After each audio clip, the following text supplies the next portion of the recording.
Good morning. And a beautiful morning it is, in spite of the frost on my back windshield. Come today to celebrate a birthday. Well, actually, it's several birthdays. Your pastor just mentioned that General Conference is meeting in Tampa. I was at General Conference 24 years ago when it was meeting in St. Louis. And that'll be the first birthday we talk about. And then there were some others. We'll get to those. I didn't bring a cake. There are no candles. Well, there are these candles.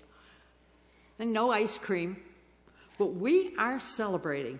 We're celebrating Africa University, which is, I guess, one of the best kept secrets in the United Methodist Church.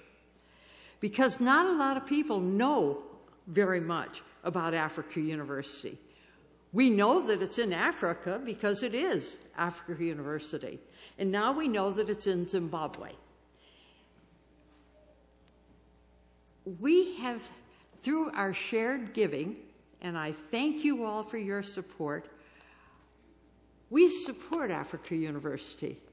And the part that you support in your shared giving is the maintenance and the program and all of those kinds of things.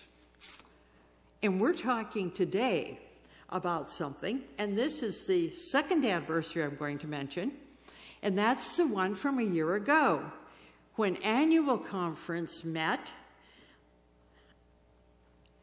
and we celebrated a whole new program.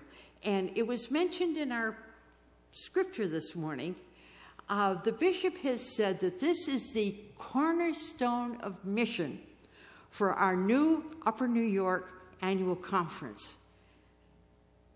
And it's exciting because here we are, a group of people united in a whole new conference. And with this conference, we voted almost unanimously, there was one vote against it, almost unanimously to establish a scholarship fund for Africa University.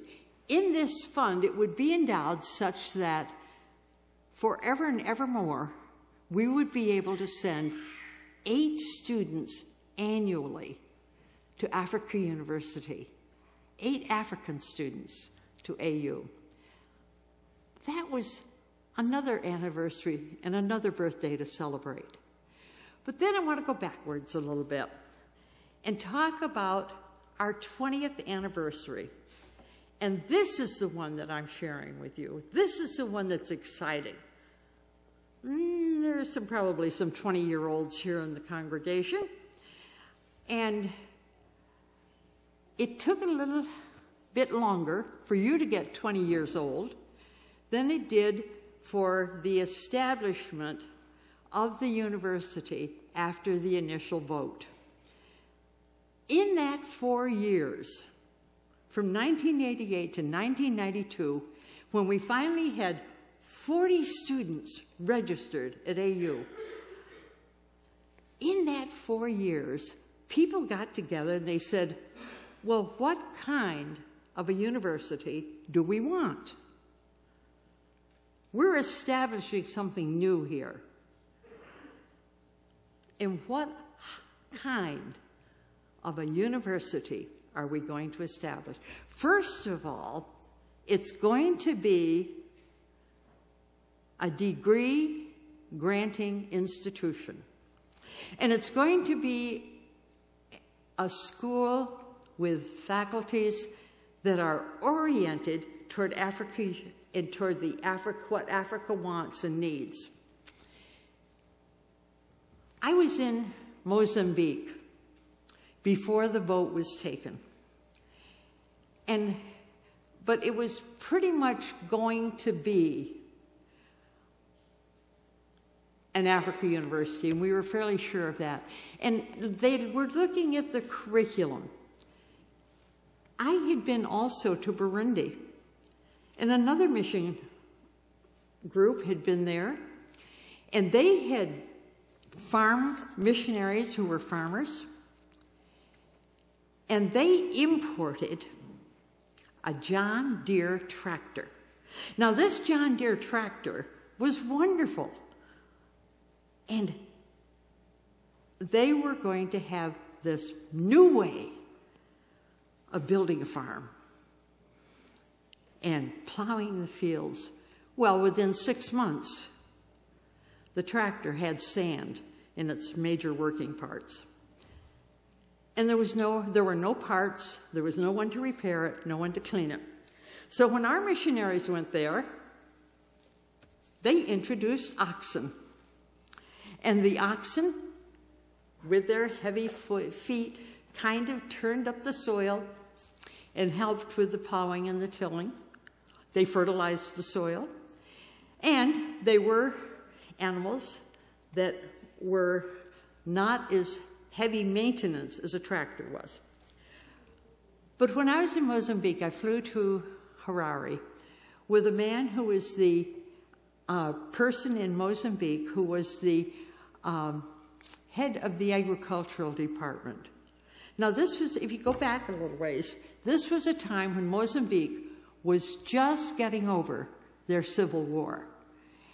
And here's this man coming from Mozambique to Harare, which is where they were meeting that time, and to talk about what would be in the curriculum. And this has happened throughout all of the schools. Now when the first 40 students arrived 20 years ago, they were divided between the School of Agriculture and Natural Resources and Theology. And there were no buildings on campus except some farm buildings, which had been remodeled so that they could have classroom space and so that they could have study space and they could have some rooms for staying. And in 2 years, we had graduates from those first 40 students receiving degrees in agricultural and natural resources and theology. Now, let's come up to this year. This year, we have 1,634 students registered. In 20 years, we've been able to do that. And there are dorms on the campus, there are classrooms, there's a magnificent chapel, and there are administration facilities, and it's a beautiful campus. If you got to see some of the pictures downstairs during the coffee hour, you can see what a beautiful campus it is. Now, all of those buildings are paid for. Every one of them was paid for before they laid the first brick. I'm not sure how many of our colleges and universities can say that they have no debt. But AU has no debt, and that's why we're working on scholarships, because we want the children of Africa to have a school where they can come and study in, now I mentioned two faculties, the Faculty of Agriculture and Natural Resources, and my goodness, do people need that in order to grow their own food, in order to be self-sustaining in their communities.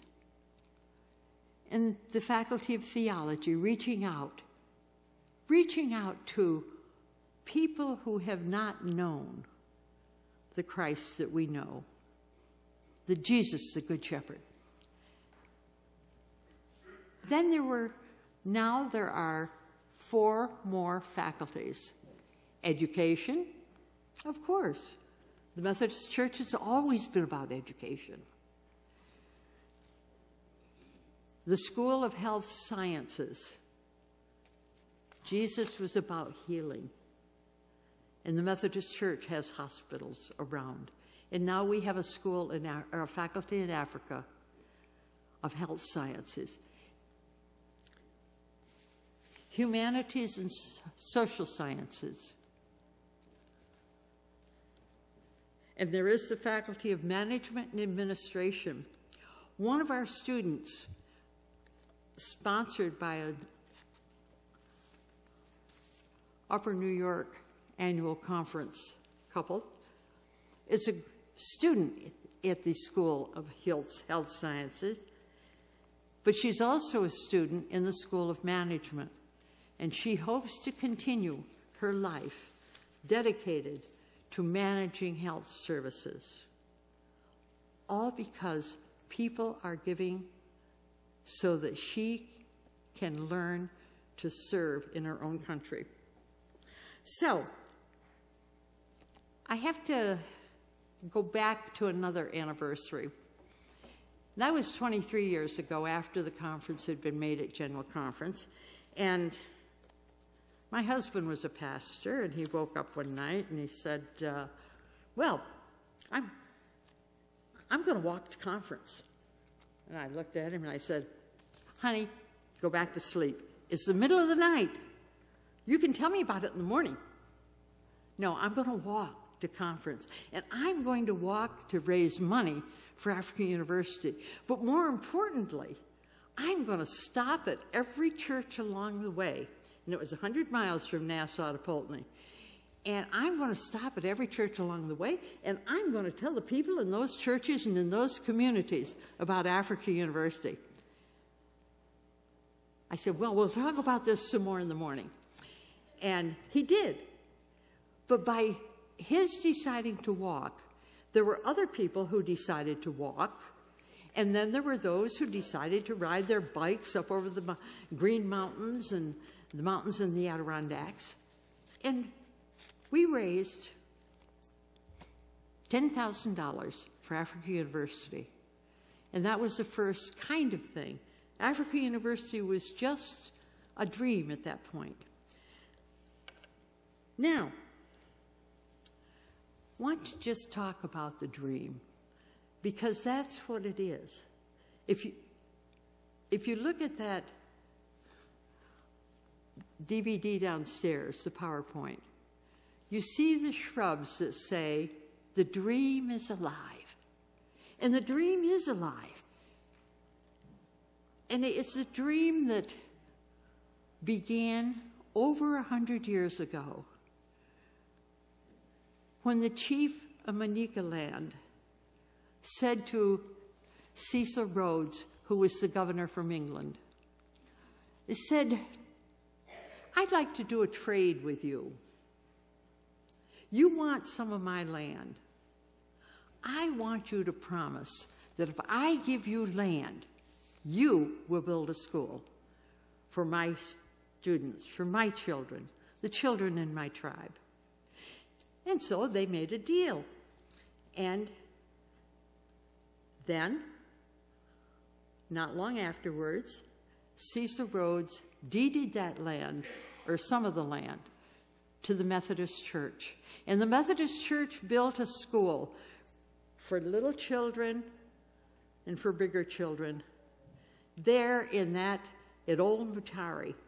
I heard you talking about Methodist women. We've been supporting Old Mutare mission schools for years. And that land was available, and the dream continued.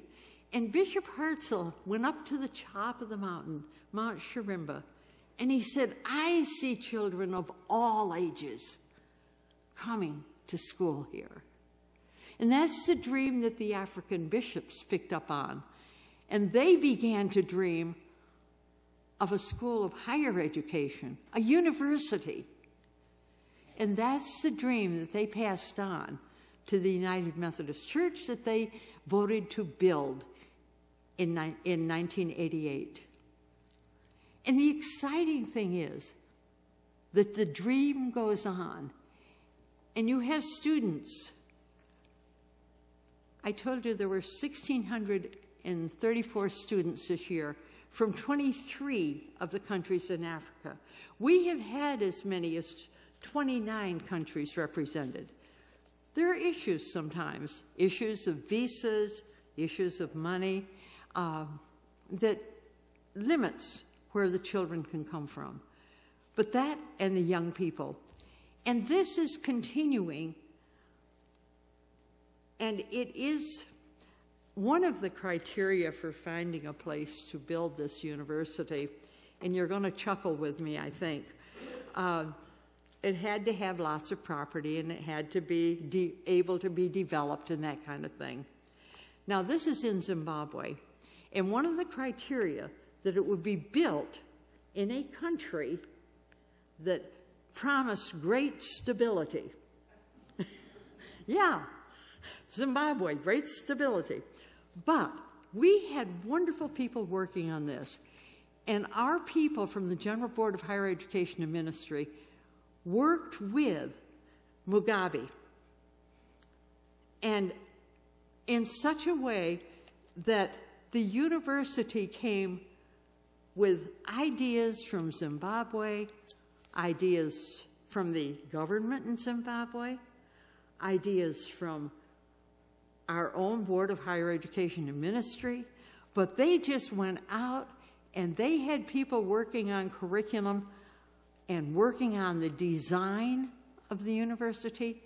All of the buildings were designed with African architects, and there were architects from the U.S. who also worked on them.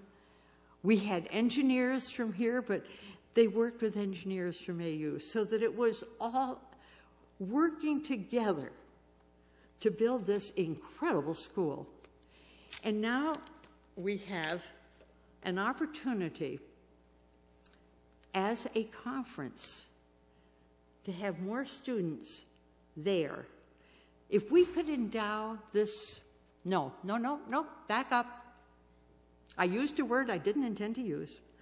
When we have this endowment all finalized, when we have given over $1 million, we will have 8 students every year from some country in Africa coming to AU. Let me tell you a story.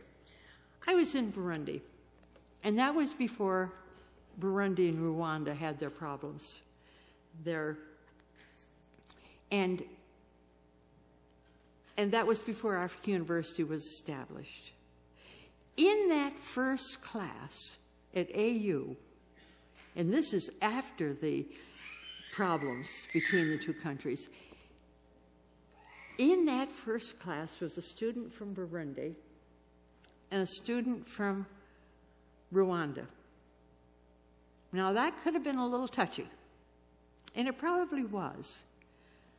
But the student from Rwanda later said that Africa University was the place where he learned that people who had been tribal rivals for years, they could learn to live and work and study and laugh and play together. And they could take that message back home. And they've done that. There are other stories like that. One of the so many of the schools that I visited, and this was back, my goodness, 1989, there were schools that didn't have any books. And one of the things young people at AU are learning is how to create the ways that the children can have books and the children can come. Now, there are some challenges for us. I just talked with Jennifer, and she told me that she did the Lenten study this year. I hope she isn't the only one. But the Lenten study, all for 40 days, there were people who wrote these meditations. And at the end of each meditation, there was a challenge. We were encouraged to write our own challenges for these. But I kind of smiled because these were written by people who'd been to AU as volunteers in mission. And there was one young lad who was, I'm sure, a teenager.